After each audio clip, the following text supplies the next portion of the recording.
Se poate trăi cât de cât din stand-up la nivelul tău? Trebuie să facem neapărat rost de bani, că mă omoară cămătare, mă. Hei, salutare coconauților, eu sunt Coco Marinescu și cum v-am promis o să fac un Q&A. Am primit întrebările voastre și să-i dăm drumul, nu? Bă, Q&A. Q&A. Ok, am zis bine. Mulțumesc, mane! Băi, microfonul merge, mă? Da. Remus mă întreabă, pe cine preferi?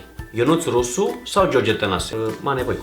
Nu glumesc. Pe amândoi prefer, că mă înțeleg foarte bine cu ei și prefer pe amândoi. Matei Marian mă întreabă unde stau și mă întreabă dacă Rusu stă în același oraș cu mine sau facem videoclipuri doar când ne întâlnim. Stăm în același oraș și facem clipuri doar când ne întâlnim. Ioana Denisa mă întreabă câți ani ai? Am 30 de ani. Ai soră sau frate? Da, am și soră și frate, ambii mai mari decât mine. YouTube sau Facebook? Sincer să vă zic, YouTube. Facebook-ul s-a cam stricat, așa să zic. Au umblat zuchii la rici. Claudia mă întreabă, ai făcut sex vreodată? Este o întrebare foarte sensibilă pentru mine. Normal că am făcut, sunt la mane. Mădălin mă întreabă, tu fumezi? Da, și am și vândut. Marius mă întreabă, ce notă ai luat la BAC? Prefer să nu răspund la întrebarea asta. Bă, nu mai știu. Nu mai știu, serios. Cum? Ai picat! Ana mă întreabă câte kilograme ai? Cred că am 83. Cam așa, cam 83 de kilograme. Pisică sau câine? Câine, nu suport pisicile. Rux are pisică și când pleacă în turnee sau se duce în vacanțe, mă roagă mereu să mă duc la pisica ei, să-i dau de mâncare, să-i schimb nisipul. Băi, mă duc că e prietenă cu mine, Rux, că altfel nu mergeam, deci nu suport pisicile. Mă mai întreabă Bianca Adam sau Mimi? Cine e Bianca Adam? Scuze, chiar nu știu. Pe Mimi o știu de pe internet, am văzut câteva vloguri de pe canalul ei. Deci Mimi, îmi place ce face, e ok. Te-ai uitat la Fructul Oprit? Îmi place foarte mult serialul, mi se pare că este un serial foarte reușit. Când a apărut Fructul Oprit, m-am uitat la primul episod, m-a prins foarte tare și când nu apucam să-l văd, mă uitam la reluare pe internet. A început acum sezonul 2, mi s-a părut foarte tare, foarte interesant și da, deci mă uit și na, chiar îmi place foarte mult. De când te cunoști cu Like One, mă întreabă Marin. Mă știu de 2 ani, cam așa mă știu. Cam în noiembrie fac 2 ani de când mă știu cu ele. Alexandru mă întreabă care este cea mai proastă glumă pe care o știi. 2 copii numărau o bilă. Cea mai proastă glumă asta cred că este. Cosmin Mihăiță mă întreabă ce face Evanghelie. Deci, practic, ce să facă Evanghelie? Face foarte bine. Nu mai face nimica, pentru că personajul ăsta s-a dus, a murit odată cu ai umor și a spus că nu are rost să apară pe videoclipurile de pe internet, pentru că și-a luat foarte multe jurături și nu mai are rost să intre în cadrul. A fost ok asta, mă? Parazitul 123 mă întreabă cine te-a inspirat să faci YouTube? Sper să-mi răspunzi. Așa, mai departe, Mihai Pop, nu, glumesc. Nu știu, singur am vrut să fac YouTube, mi-am făcut canal de YouTube după ce mi-am făcut pagina de Facebook. Na, adică nu m-a inspirat nimeni să fac YouTube. Mihai Pop mă întreabă, te-ai căsătorit cu creața de la Like One? Da, este o fată foarte frumoasă. E logodită, nu mai ai șanse, nu mai ai șanse. Matei mă întreabă, acum cât timp ai făcut primul video? Păi, primul video l-am făcut când aveam vreo 12 ani. Aveam un vecin la mine în bloc care își cumpărase o cameră video și am făcut o parodie la emisiunea Iartă-mă. E o emisiune foarte veche, de când eram eu mic și chiar o să întreb dacă mai are filmarea. Și primul clip pe care l-am făcut pe internet, cred că l-am făcut acum 2 ani. Da. Ana Maria mă întreabă pe cine preferi, Ionuț Rusu sau Bromania? Ionuț Rusu. Florin Stanciu mă întreabă, îți place Messi? Băi, dacă mă crezi, nici nu știu cum arată Messi ăsta. Adică nu-mi place fotbalul, dar mă joc FIFA. Ștefan Ro mă întreabă, îți place fotbalul? Tocmai am spus că nu-mi place. Și dacă am iubită? Ștefan, nu am iubită. Îți place de mine? Nu cum. Denisa mă întreabă, dacă ai putea fi femeie pentru o zi, ce ai face? Bă, m-aș fute de m-aș rupe. Bă, nu știu, habar n-am. Dă un răspuns în pula mea, orice. Ce să zic? Nu știu. Bă, nu știu, habar n-am. Marian Marin mă întreabă ce mașină ai? Ford Focus, aproape 2006, scaune din piele, pilot automat, închidere centralizată pe cheie. Ardeil mă întreabă de unde ți-a venit numele ăsta? Cred că se referă la Coco, pentru că Marinescu este numele meu de familie. Coco mi-a spus fratele meu când era mai mic, de la Cosmin. Cred că de la vreo 10 ani am pornit la asta Coco. Guz Boss mă întreabă pentru 1.000.000 de euro. ți-ai da familia la produs? Bă, dacă erai familia mea, da. Nicoleta mă întreabă, Facebook sau Instagram? Clar, Instagram. Îmi place foarte mult Instagram. Pe Instagram mi se par mult mai activi oamenii. Mi se pare foarte mișto Instagram-ul. Adriana mă întreabă, 1 mai la mare sau la mici? Băi, nu sunt disperat să merg de 1 mai la mare. Am fost o singură dată de 1 mai la mare. Mici nu mănânc, pentru că sunt vegetarian de 1 an jumate. Mergi cu iubii la mall sau la restaurant? Nu am iubi, dar dacă aveam iubită, mergeam și la mall și la restaurant. N-am o preferință anume. În Grecia sau în Italia? N-am fost nici în Grecia, nici în Italia, dar cred că Grecia vara aș merge. Ai peste 400 de prieteni pe Facebook? Am vreo 11.000 cu tot cu urmăritori pe profilul personal, Coco Marinescu, dacă vreți să mă urmăriți și acolo. Iar pe pagina de like-uri am 80 ceva de mii de urmăritori și 60 ceva de mii de like-uri. Cola sau Fanta? Cola, cred că. Mă întreabă Andrei, de ce te-ai apucat de YouTube și dacă m-aș lăsa de YouTube pentru 1.000.000 de euro? Băi, m-am apucat de YouTube pentru că am început să filmez pe Facebook și am spus să folosesc și platforma asta. Aș lua banii 1.000.000 de euro și mi-aș face alt canal. Valentin mă întreabă câte personaje poți imita. Păi... Deci, practic, bună seara, eu sunt Maria Vanghelie și facem acest vlog pentru un Q&A sau cum se cheamă, Q&A. Băi, și de bună că e! Păi bine, mă, nebunilor! Dă-și și voi like și cum zice? Subscribe, mă înțeles? Uită de share pe Facebook! Poate că îmi place și mie pe YouTube, poate că sunt și eu hater, dar nu așa pe față ca alții. Îmi place și mie să jignesc, dar nu să jignesc pe gran atins. Mă, frumoșilor, mă, nu uitați de subscribe și de like, mă. Dați-mă și comentariu, mă. Ciocoflengerilor, mă. Eu sunt Cătălin Botezatu și îmi place foarte mult să stau pe YouTube.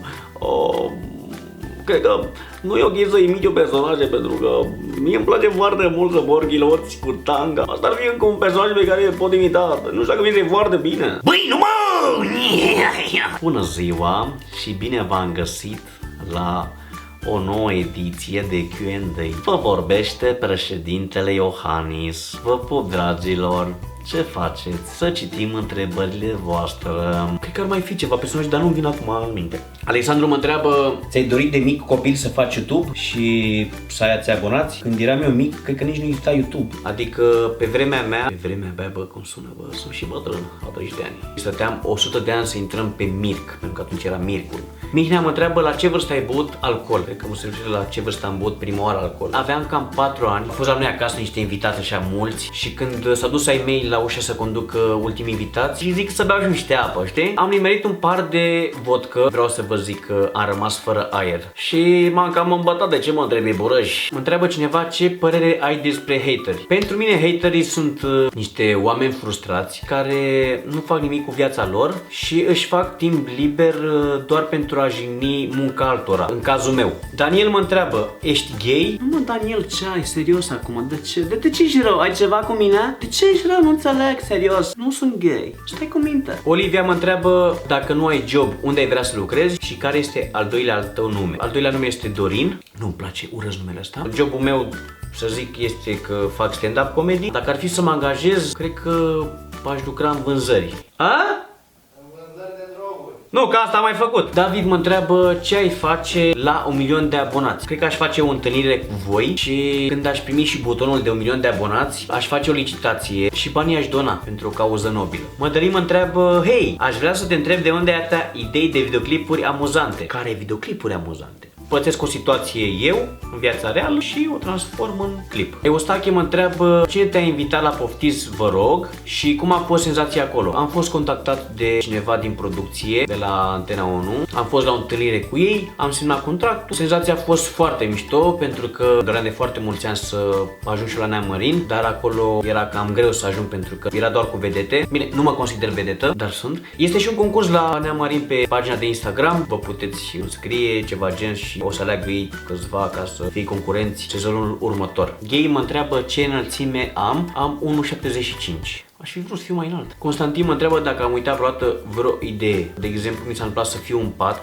noaptea și să-mi vină o idee de clip sau o idee de stand-up comedy și am zis lasă-mă că o țin eu minte. Se pare că după aia am uitat-o. Constantin mă întreabă, vin Călăraș? Când o să am show de stand-up comedy, o să vin. Little Akira mă întreabă dacă am fost înșelat vreodată. Băi, dacă te referi la dacă am fost înșelat de vreo fată în relație, asta n-am aflat. Dar am fost înșelat de prieteni de foarte multe ori și e cel mai dureros.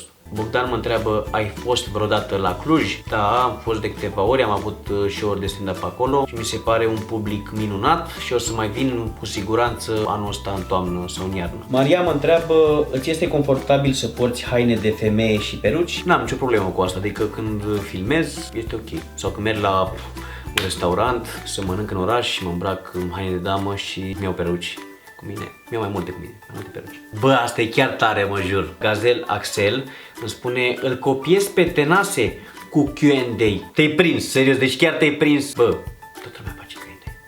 Albu Mihai îmi spune, vreau să apar în video. Păi m-am gândit la asta, chiar aș face o chestie cu voi, să aleg câteva persoane să filmez niște sketch-uri, dar o să mă gândesc la asta mai intens și o să vă anunț ce și cum. Luis Buda mă întreabă, cum îți petreci viața? Sunt om normal, îmi petrec viața normal. Într-adevăr, nu am un job, mai filmez, mai am show-uri prin țară. Sunt om normal. Mulți se gândesc, mamă, dacă apar pe TV sau faci nu știu ce YouTube, ai o viață, mamă, super, wow, frate, și noi avem probleme. Îmi petrec viața normal, adică nu fac nimica special. Claudia mă întreabă dacă am băut vreodată foarte mult încât să cad într-un șanț. Da, dar nu am căzut în șanț. Care este mașina visurilor tale? Seria 7 sau BMW X6? Aniela Dodi mă întreabă ce crezi despre vloggerii români ca Shelly, Vlad sau Alvarez? Băi, mi se par niște băieți foarte tari și fac o treabă foarte bună. Dănuțu mă întreabă, dacă îți dau like, mă constip? Nu-mi dau like. Cagă-te apă, frățiorul meu. Da! Da. Nu. Maria mă întreabă, ai fost la Neversea sau Untold? Băi, nu am fost pentru că aveam show-uri. Nu mi-am dorit foarte tare să merg la Untold sau la Neversea. Max mă întreabă, îți plac cartofii prăjiți? Da, chiar îmi plac foarte mult. Dar în ultimul timp nu prea mai mâncat pentru că acum vreau să mai slăbesc puțin. Valentin mă întreabă, Shelly sau Vlad Munteanu? Shelly, pentru că îl cunosc și personal și îmi place foarte mult. Și Vlad Munteanu este foarte tare. Daniel mă întreabă, câți bani ai în portofel? Nu am portofel. Ce alegi între 1 milion de abonați sau un Lamborghini? Mă întreabă Edward. Nu știu ce să zic. Un Lamborghini normal. Ioana mă întreabă de ce nu faci YouTube cu familia ta? Nu vreau să îmi expun familia în online, de aceea nu fac.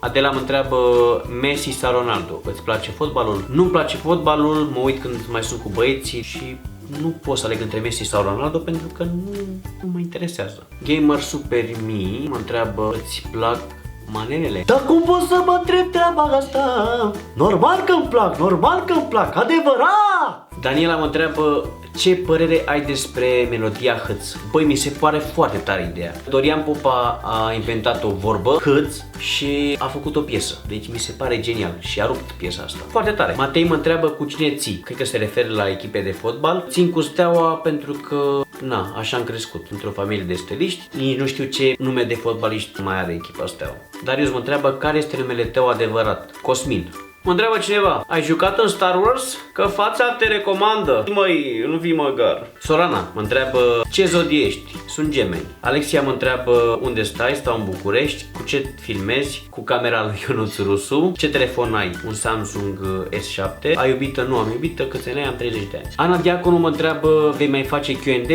Eu o să mai fac peste multe luni Q&A. Sper să fie întrebări mai multe, pentru că se repetă foarte mult întrebările aici. Mă întreabă Ștefan, pe cine preferi, peruc sau păcărața? Vai, deci întrebarea asta s-a repetat de 1000 de ori, jur. Și am mai primit întrebări în mesaje pe Instagram sau pe Facebook sau la clipurile video de pe YouTube. Vei mai face clipuri cu creața de la Like One? Frate, nu m-am certat cu ea, da, o să mai fac cu ea, mai filmat cu ea și o să mai colaborez pe viitor. Ade mă întreabă cum a fost pentru tine prima apariție la Iumor. Prima apariție a fost o experiență foarte plăcută, am învățat multe chestii. O să vorbesc despre Iumor și despre apariția mea la Iumor într-un nou video pe care o să-l fac, cred că peste o săptămână. Gabriel mă întreabă ce vei face la 100.000 de abonați. O să primesc botonul. Viorica mă întreabă dacă am animale de companie. Da, am câini acasă, stau la curte. Ce mâncare îți place cel mai mult? Băi, paprikașul este mâncarea mea preferată. Acum nu mai mănânc cu carne pentru că sunt vegetarian. Raul mă întreabă cum am început cariera. Odată cu Ai Umorul. Ionuț mă întreabă, vei participa în școala Invers? Cu mare drag, dacă sunt invitat, da, aș participa. Mari mă întreabă, apă sau suc? Apă. Aurel mă întreabă, care este visul tău? Adică planuri pe viitor. Îmi doresc foarte mult să ajung, Doamne ajută, ajută-mă, Doamne, să fiu foarte bun pe stand-up comedy și să fac sala Palatului. Peste câțiva ani, într-adevăr, mai este foarte mult de muncă, îmi doresc foarte mult treaba asta, jur. Asta îmi doresc. Ana Maria mă întreabă, este greu să fii singur? Păi da, din nasol, mai ales la o vârstă să n-ai iubită, nu e tocmai plăcut. E cam greu să-ți găsești pe cineva în ziua de astăzi. Ali mă întreabă, Rux și Creața s-au certat? Fetele astea v-au spus ce s-a întâmplat cu Laicon. Nu mă bag, nu este problema mea. V-au spus că s-au despărțit. Fiecare acum are canalul lui de YouTube. Bun. Gabi mă întreabă ce te-a făcut să mergi la emisiunea Neamărin. Îmi doream foarte mult încă de când a apărut emisiunea Neamărin să ajung acolo și legea atracției m-a dus acolo. Marius mă întreabă de ce ești gras? Pentru că îmi place mâncare, borăși. Marius mă întreabă, ai vrut vreodată să faci sex cu Creața sau cu Ruxi? Vă jur că mai mult de 10 ani nu are copilul ăsta. Ce vocabular la vârsta asta, mă? Rai 13 mă întreabă, Audi sau BMW? BMW. Gabriel mă întreabă, ai luat bătaie de la Neamărin? Da. Bă, e o plăcere. Pentru că, băi, dorea să ajung acolo. Și încă o întrebare de la el, ce muzică asculti? Orice, chiar și rock, orice muzică. Laura mă întreabă, câte iubite ai avut? Băi, relații serioase, cred că am avut 2, dintre care una a fost foarte serioasă. Iar relația așa de scurtă durată, nu știu, multe. Laura mă întreabă, ai tatuaje? Dacă da, prezinte-le și nouă. Am 3 tatuaje, am aici un microfon. Aici scrie, am și o glumele mele și o pată de culoare cu roșu. Iar aici, se vede? Iar aici sunt eu cu microfonul meu. Și microfonul. Andreea mă întreabă, se poate trăi cât de cât din stand-up la nivelul tău? Da, sunt mulțumit, chiar sunt mulțumit, trăiesc decent. Tot Andreea mă întreabă, care a fost primul tău job? Am lucrat în vânzări la magazinul Domo și acum mai este magazinul ăsta, mi se pare că online. Mexicanul mă întreabă, de ce apa e udă? A transpirat apa și s-a botat. Andreea întreabă care este media de vârstă de la spectacole. Publicul la stand-up este de toate vârstele, de la 18 ani în sus. Cam asta au fost întrebările voastre, coconauților. Dați subscribe, like și coment. Sper că v-am mulțumit pe toți cu răspunsurile mele. O să mai fac un Q&A peste câteva luni. Vă pup și ne vedem data viitoare.